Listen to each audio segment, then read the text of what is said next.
اور اسی طریقے سے انہوں نے میری مدد نہیں کی، پولیس نے بس رفع دفع کر دیا، مجھے بھی ڈرا دیا کہ آپ کو بھی پرابلم ہوگی، کورٹ کیسز جانے پڑیں گے، اور آپ تو بہت اچھی فیملی سے لگتی ہیں، چھوڑیں اس کو، اس طرح کرا. لیکن میں سیٹسفائی نہیں تھی، اور پھر یہ مجھے تنگ کرتی رہی، اور پھر میں ان کے ایم کیو ایم کے جو نسرین جلیل ہیں ان کے پی اے نے مجھے بلایا، وہاں پہ میں نے شکایت کی. تو انہوں نے جب بلایا تو انہوں نے بہت اچھی طریقے سے کیس کو ڈیل کیا، اور انہوں نے مجھے کہا کہ ایسے ہی لوگ ہیں ہماری پارٹی میں جو ہمیں بدنام کرتے ہیں، اور آپ جیسے لوگ آتے نہیں ہیں سامنے، کیونکہ آپ لوگ ڈرتے ہو. اب آپ پہلی دفعہ آپ آئی ہیں اس طرح سے، تو ہم ضرور اس کو ڈانٹیں گے اور ہم اس کو ضرور وہ کریں گے، سمجھائیں گے. تو وہ آ گئی تھی، لیکن پھر انہوں نے مجھے کچھ ایونٹس پہ بلانا شروع کیا جو ڈیفینس کلفٹن کے ایونٹس تھے. میں نے بھی یہی سوچا کہ اس کو کاؤنٹر کرنے کے لیے اس عورت کو یہ بہتر ہے کہ میں بھی ضائع جاؤں، دیکھوں تو ہوتا کیا ہے وہاں پہ. ایک تجسس ہوتا ہے نا ہر انسان کو کہ جتنی بالکل آرگنائز پارٹی ہے.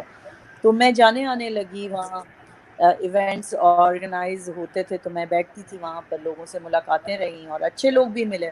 پھر انہوں نے مجھے آفر کری کہ آپ کیونکہ سوشل ورک کرتی ہیں، میں اس زمانے میں جیلز میں کام کرتی تھی، اور جیل میں نے اسکول سیٹ اپ کیا ہوا تھا، تو میں بہت بچوں کے جو جیل تھا اس کے اندر جاتی تھی. تو صحیح ان لوگوں کو لگا کہ یہ اچھی فیملی بیک گراؤنڈ سے بھی ہے اور یہ سوشل ورک بھی اس کا ایکسپیرینس ہے، تو انہوں نے مجھے کہا کہ آپ ہماری ڈیفینس کی کمیٹی کو جوائن کریں.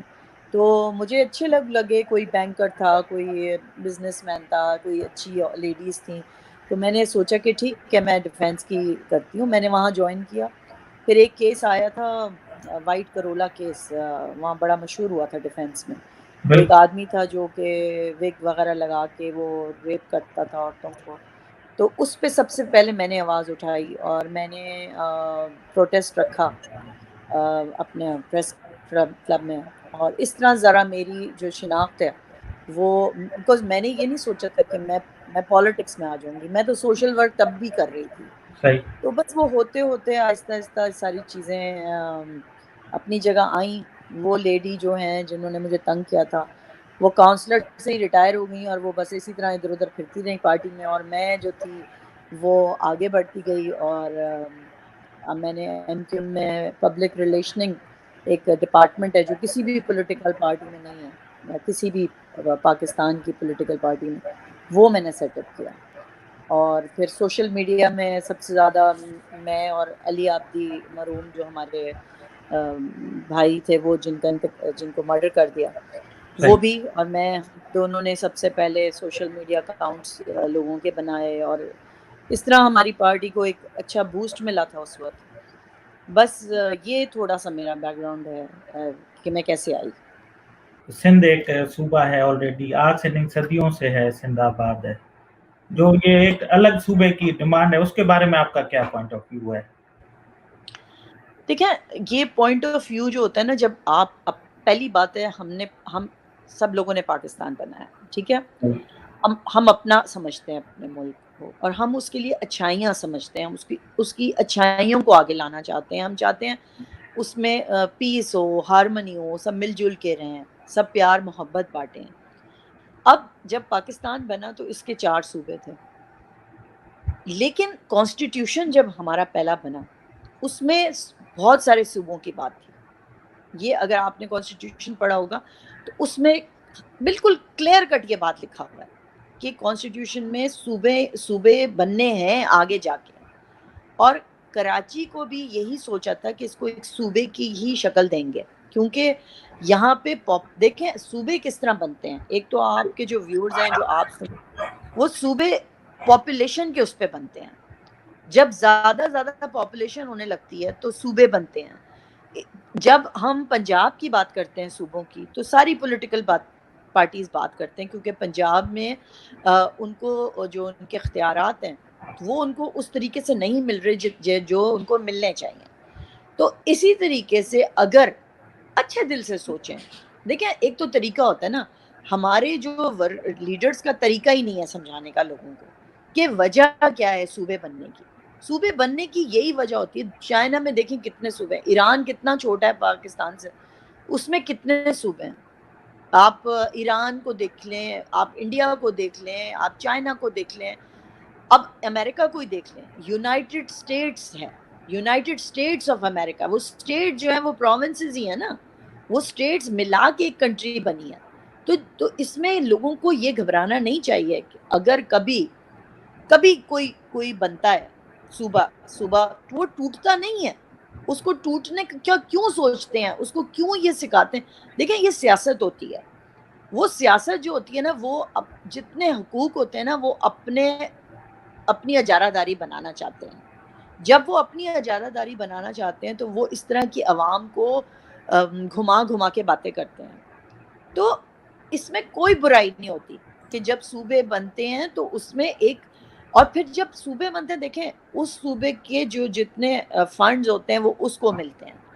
وہ لوگوں کے فنڈز ہی وہیں، آپ خود دیکھ لیں امریکہ میں اگر ٹیکسز ہے تو ٹیکسز کے جو فنڈز ہیں وہ ٹیکسز کو ملتے ہیں، وہ اسی پہ لگتے ہیں.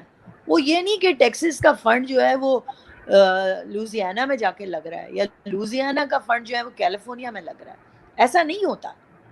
تو اس لیے یہ بات کہی گئی ہے. تو اس کو ایک اچھے دل سے سوچنا چاہیے اس کو، صوبوں کو. صحیح. آپ نے فنڈز کی بات کی، فنڈز تو ابھی بھی ایشو ہوتے ہیں، تو لوکل عوام تک وہ کیوں نہیں پہنچتے، گراؤنڈ تک کیوں نہیں پہنچتے؟ نہیں پہنچتے. کیا وجہ ہے؟ آپ اس سسٹم کا حصہ رہ چکی ہیں. ایک یعنی ایسا سمجھیں کہ میں عام انسان ہوں، مجھے تھوڑا سا سمجھایا آخر مسئلہ کہاں پہ؟ میں آپ کو بتاتی ہوں، میں اسمبلی کا پارٹ رہی ہوں. صحیح ہر ایم پی اے کو 5 کروڑ کا فنڈ ملتا ہے. ٹھیک ہے. صحیح اب جب وہ 5 کروڑ کا فنڈ ملتا ہے تو 5 کروڑ سے وہ کافی چیزیں کر سکتا ہے اگر وہ چاہے تو. وہ صحیح ہے. سکولز ٹھیک کرا سکتا ہے، وہ روڈیں ٹھیک کرا سکتا ہے، یا وہ کوئی کمیونٹی سینٹرز بنا سکتا ہے، یا میڈیکل کی فیسلٹیز کو ٹھیک کر سکتا ہے. ٹھیک ہے. صحیح.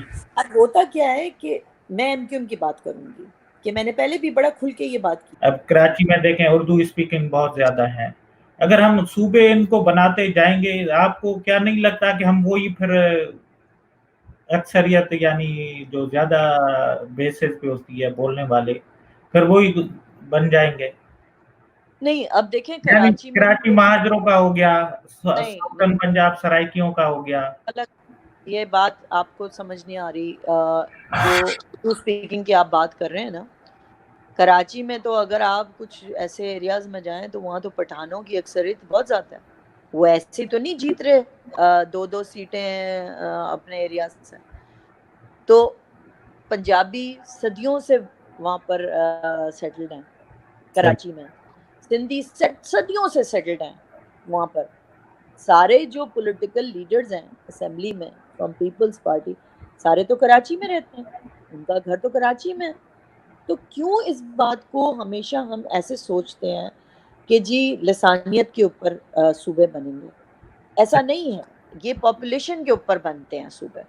اور دیکھیں کافی تو اردو اسپیکنگ چلے جاتے ہیں، پنجاب میں رہتے ہیں جا کے. تو ضروری تو نہیں ہے کہ اس طرح سے ہوتا ہے. اب اس میں یہ تھوڑی ہو جائے گا کہ جی نو گو ایریا بن جائے گا کراچی، یا نو گو ایریا بن جائے گا لاڑکانہ. کیوں؟ لڑکانہ ہمارا بھی ہے، اسی طرح لڑکانہ والوں کا کراچی ہے. وہ اون کرتے ہیں تو ہم بھی ان کو اون کرتے ہیں. محبت کا پیغام اس طرح دینا چاہیے، اس طرح سمجھانا چاہیے لوگوں کو، اور ان کو بتانا چاہیے کہ اس سے آپ کو کیا فائدہ ہوگا. دیکھیں جب ان کا ایم پی اے ہوگا نا تو وہ وہاں ہی فنڈ لگائے گا پھر انشاءاللہ لڑکانہ میں. وہ ادھر ادھر نہیں گھوم رہا ہوگا لے کے فنڈز کو. تو طریقے سے ساری چیزیں ہوتی ہیں. فنڈز بانٹنے کی بات ہوتی ہے، فنڈز بھی بانٹنا ہے، اور ان کے اوپر ایک چیک اینڈ بیلنس ضرور رکھنا چاہیے کہ فنڈ جاتے کدھر ہیں اور کیوں نہیں لگتے، لوگوں کی نظروں میں کیوں نہیں آتے، ہر وقت فیڈرل سے کیوں مانگے جاتے ہیں فنڈز. سپوز پولیٹیشین جب ووٹ لینے آتا ہے وہ ہر ایک بندے سے، گدے گاڑی والے سے بھی اتر کے گلے ملتا ہے، لیکن جب اسے جیت جاتا ہے تو اسی کے پاس ٹائم نہیں ہوتا ملنے کے لیے. آخر وہ ایسا کیا کر رہا ہوتا ہے؟ وہی بات ہے نا، جب بے حسی ہوتی ہے کسی کے اندر تو وہ شروع میں تو دکھاوا کرتا ہے، وہ آتا ہے. لیکن لوگ بھی تو کتنے بیچارے وہ ہیں، ان کو سمجھ بوجھ نہیں ہے، کہ ان کو سمجھ ہی نہیں ہے کہ یہی بندہ جو آج مجھ سے ووٹ مانگ رہا ہے میں تو کہتی ہوں کہ ووٹ مانگنے سے پہلے ان کو بولو کہ ہمیں ساری چیزیں پرووائڈ کرو، پھر ہم نکلیں گے گھروں سے. لیکن آپ کو بھی پتہ ہے کہ یہ جو ہمارے پسماندہ علاقے ہیں وہاں ووٹ کیسے دیا جاتا ہے. وہ ایک ایک بریانی کی پلیٹ پہ بھی ووٹ دے دیتے ہیں. ان کو 500 کا لفافہ دیا جائے تو وہ جا کے ووٹ دے دیتے ہیں. اور کچھ جگہ پہ تو ایسا ہے کہ ان کے آئی ڈی کارڈ لے لیتے ہیں اور بول دیتے ہیں اگر تم نے نہیں دیا ووٹ یا تصویر کھینچ کے لاؤ. مطلب بہت سپریس کیا ہے ہمارے لوگوں کو، بہت سپریس کیا ہوا ہے. عوام تو وہی یعنی نہ کتے لگانے کاٹنے والی ویکسین ہے، نہ تعلیم ہے، نہ کب ہے. نظر رکھ رہے ہوتے ہیں نا، وہ نظر رکھ رہے ہوتے ہیں. وہ کچھ لوگوں کو بھیجے جاتے ہیں وہاں پہ تاکہ ان سے چیزیں اگلوائی جائیں، ان کے فون ٹیپ کرے جاتے ہیں. اور اس میں صرف وہ لوگ نہیں ہوتے انوالوڈ، اس میں بہت زیادہ لوگ پیچھے انوالوڈ ہوتے ہیں یہ سب کچھ کرنے میں، تاکہ وہ ان کی زبان چپ کرانے کے لیے پھر ان کو پیسے آفر کیے جاتے ہیں. اگر تو وہ لے لے گا تو وہ پھر اس کی ویڈیو آ جائے گی. تو یہ تو اس کو سوچنا چاہیے نا جو اس کیس کو لڑ رہا ہوتا ہے کہ بھائی یا کر رہا ہوتا ہے اس پہ بات کہ میں کبھی ایسی چیز نہ کروں جو میرے پہ آ جائے. ابھی اگر میں بلیک میل ہو رہی ہوتی شاید میں MQM کا پارٹ ہوتی. تو یہ ایک چھوٹی سی مثال میں نے آپ کو دی ہے. اگر میں نے کچھ ایسی چیز کی ہوتی تو میں ابھی بھی MQM کا پارٹ ہوتی یا کچھ اتنا زیادہ اوپنلی نہیں کہہ رہی ہوتی. باقی تو لوگ چپ ہے نا، ان کو پتہ ہے وہ غلط لوگ ہیں جن کے ساتھ وہ بیٹھے ہوئے ہیں، لیکن وہ پارٹ بن گئے ہیں اس چیز کا. صحیح.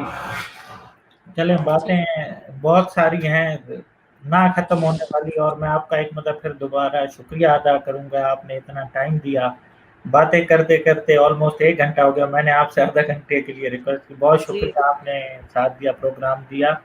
اپنا خیال رکھیے گا، اور جو بھی ہمارے دوست سن رہے ہیں دیکھ رہے ہیں سدا خوش رہیں، آباد رہیں. اللہ حافظ. اللہ حافظ.